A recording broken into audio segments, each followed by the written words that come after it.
আমাদের সরকার দায়িত্ব নেওয়ার পরে পূর্ববর্তী বছরে এই সময়ের তুলনায় আমাদের রেমিটেন্স 26% বৃদ্ধি পেয়েছে।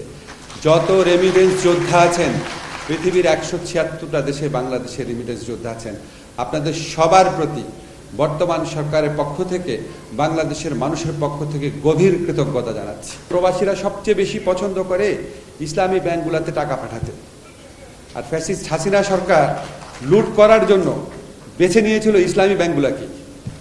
6টা ইসলামী ব্যাংক থেকে আপনারা জানেন হাজার হাজার কোটি টাকা পাচার করেছে তাদের প্রিয় বিজনেস গ্রুপ। এবং তারা আমাকে বলল যে আমরা যখন ইসলামী ব্যাংকগুলোতে যে আমরা যখন একটা চেক দেই, চেক পর্যন্ত অনার করতে পারে না। বাংলাদেশে সবচেয়ে শক্তিশালী ছিল ইসলামী ব্যাংক সহ অন্যান্য ইসলামী ধারার ব্যাংকগুলো। এই ব্যাংকগুলোকে টার্গেট করে দুর্বল করে দেওয়া হয়েছিল। ওয়েজ আর্নার বর্ডের ক্ষেত্রে অনেক আপনাদের দাবি ছিল যে ঊর্ধ্বসীমাটা তুলে দেওয়া, তো এই ঊর্ধ্বসীমা তুলে দেওয়া হয়েছে। আমি বাংলাদেশ ব্যাংকের গভর্নরের সাথে দুইবার কথা বলেছি এবং এটা আমাদের ক্রেডিট না, কিন্তু বাট আমাদের উদ্যোগ ছিল, ওনারা করে দিয়েছে। প্রবাসীদের ক্ষেত্রে আমাদের যে চ্যালেঞ্জগুলো আছে, এক নম্বর হচ্ছে অভিবাসন ব্যয় কমানো।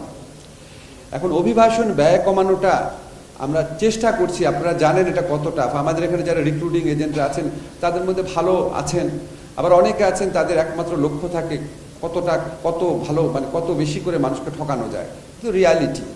এবং গত সরকারের আমলে এই ধরনের যারা রিক্রুটিং এজেন্সি তাদেরকেই প্রাধান্য দেওয়া হয়েছিল।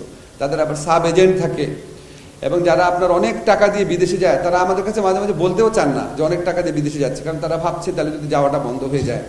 মানে আমাদের ডিমান্ডটা খুব বেশি, সাপ্লাইয়ের তুলনায় ডিমান্ডটা খুব বেশি। এই সুযোগ গ্রহণ করা হয়, সেটাকে কার্টেল করার জন্য আমরা সাব এজেন্ট যারা আছে তাদের দায়িত্ব নিরূপণের চেষ্টা করছি। আমরা চেষ্টা করছি বাইরেতে একটা প্রকৃত প্রতিনিধিশীল একটা যেন নেতৃত্ব আসে।